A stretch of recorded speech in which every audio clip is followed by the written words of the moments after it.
We all love him. Well, maybe we all love to roll our eyes when he talks at very high speed in an effort to get his point across before you can interject. Kent Hovind has had to take over Matt Powell's channel since his has been blocked for a while. The pair are whacking atheists, so let's see how successful they are.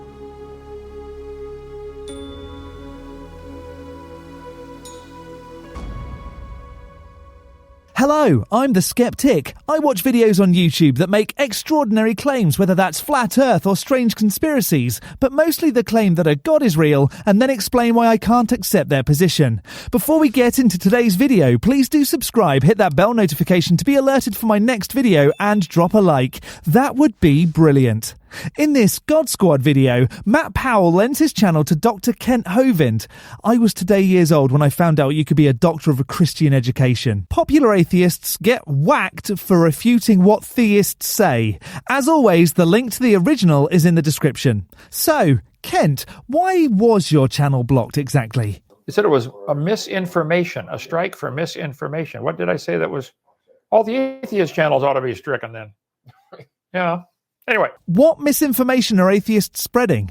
Not accepting a claim isn't spreading misinformation. Anyway, let's do this. So tonight, let's see, where'd it go? No audio. Anyway, whack an atheist. We've got to play audio for the... Oh, wait, stop. Hold on. Oh, this is going well. Try it again.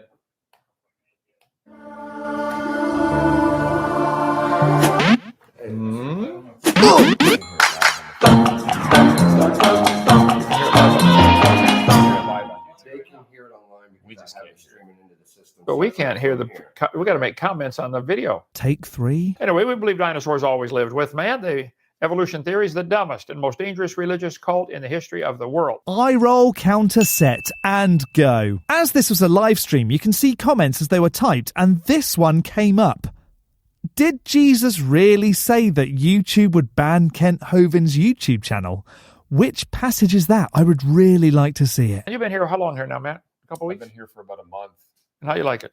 Love it. It's great. It's a great place to raise kids, huh? Yes, sir. Your kids are going to go nuts running around the woods around here and in the sand dunes and the four-wheelers and yeah.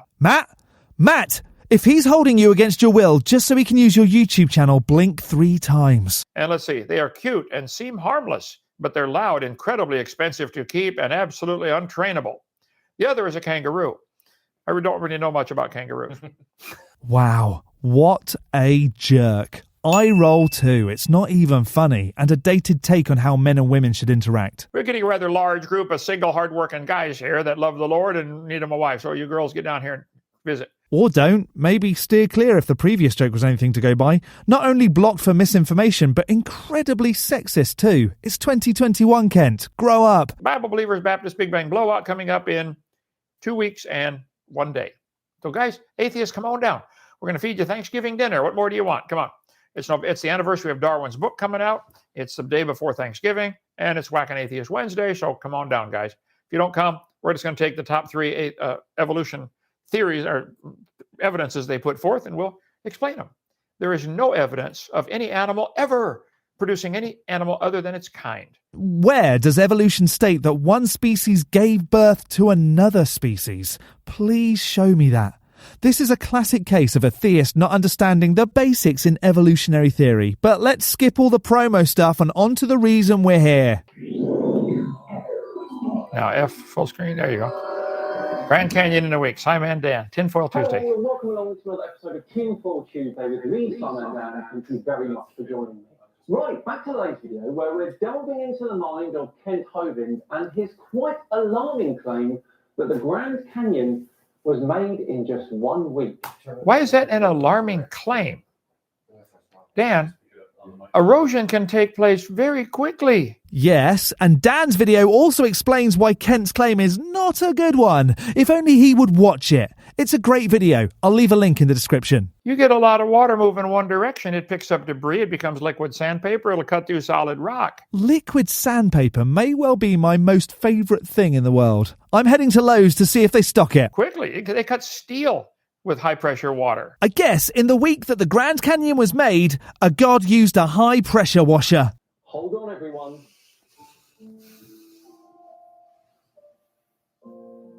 One of the biggest lies they teach the kids in school is that it took millions of years to make Grand Canyon.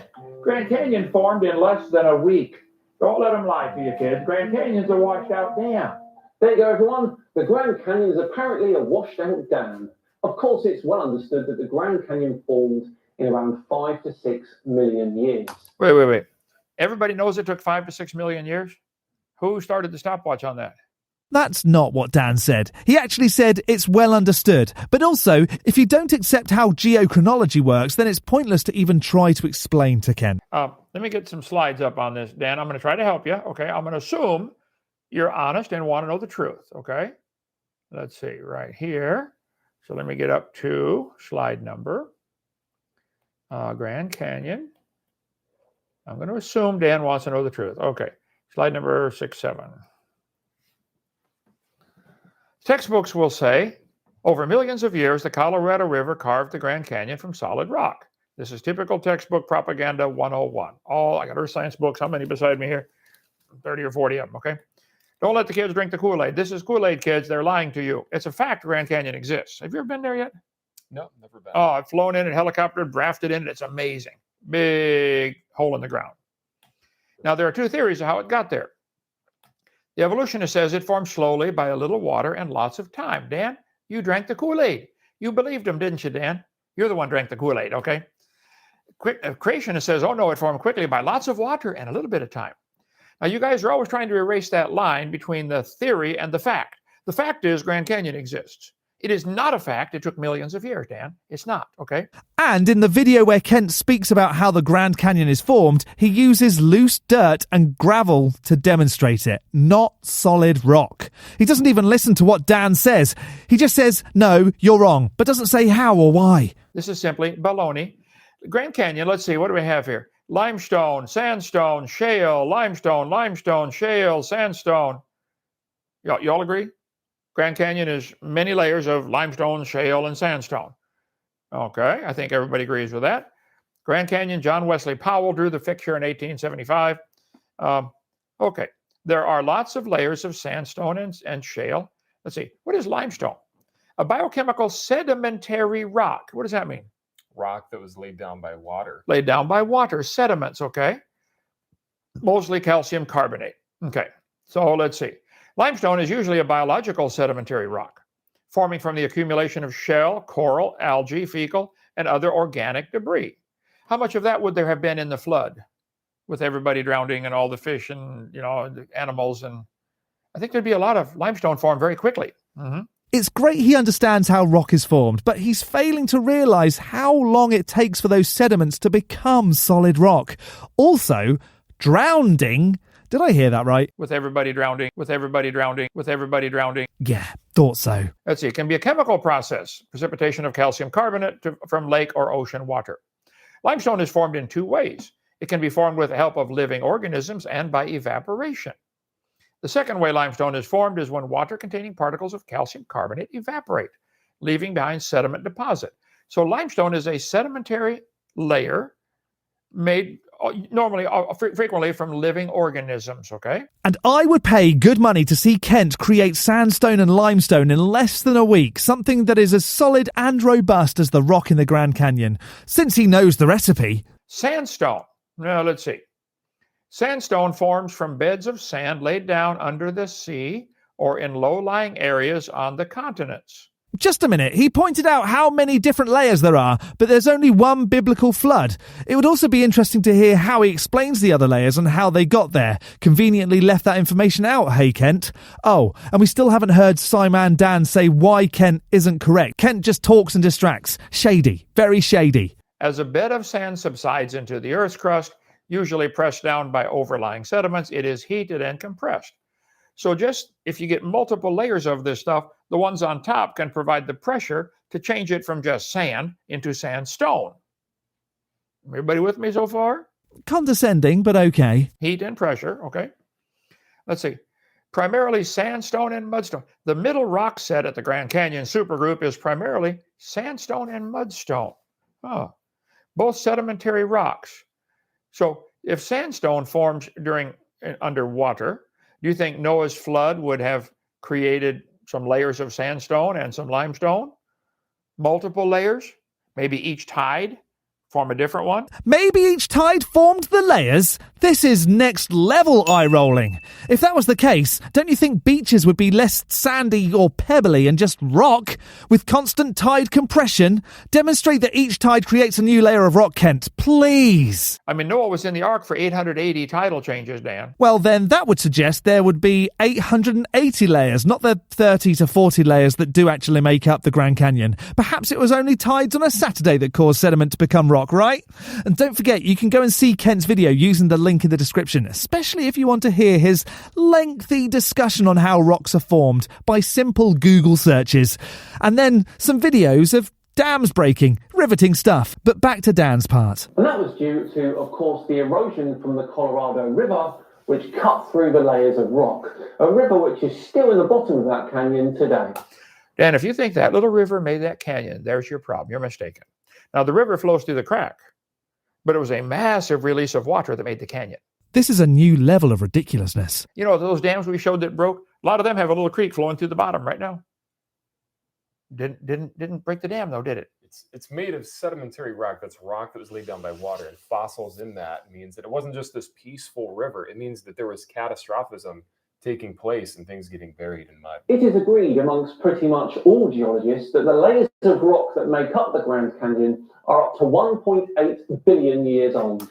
Tell them to call me. I will straighten them out, Dan. Or what you'll actually do is speak loud and fast and not allow interjections and use things to demonstrate your theory that are not relatable in any way. Dirt is not as dense as rock. A high-pressure water hose is not the same as fast-flowing river water. To further bolster the argument, it is well understood and proven that the age of the layers of rock decrease the further you move up.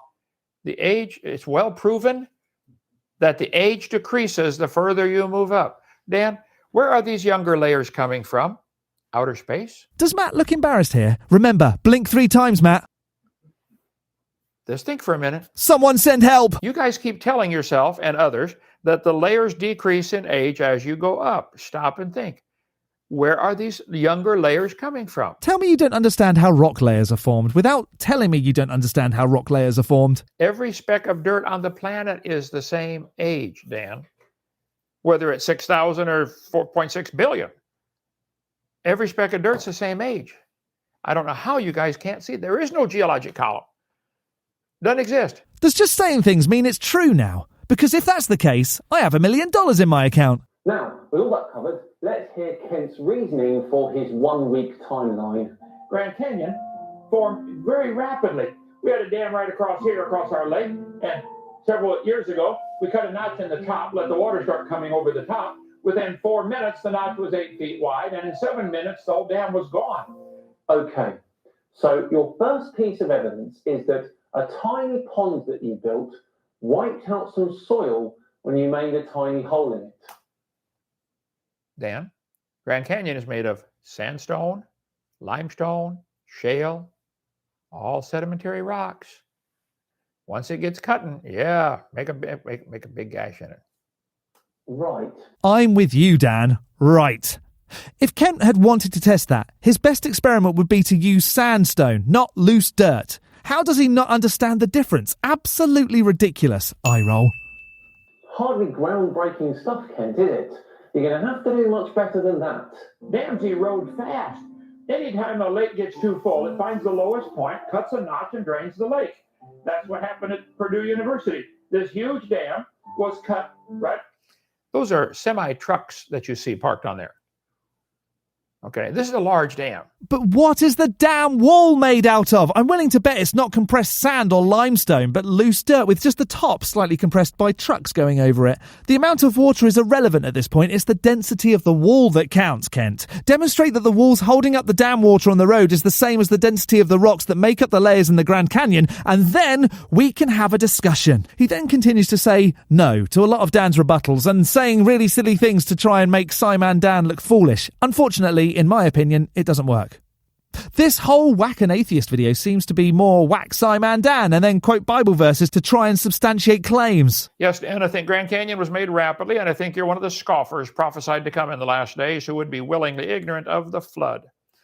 I also think you better rethink your position on the Bible.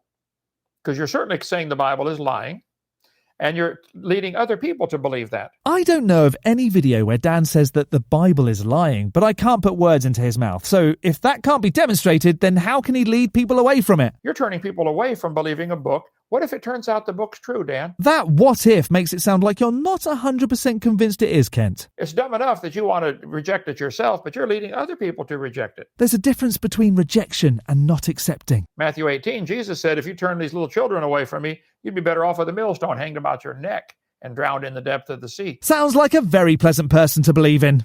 Well, I highly recommend watching Scimandan's video, a well-thought-out reply to why it's ridiculous that the Grand Canyon was formed in a week. And if you want to see Kent defend his position, the link is also posted in the description.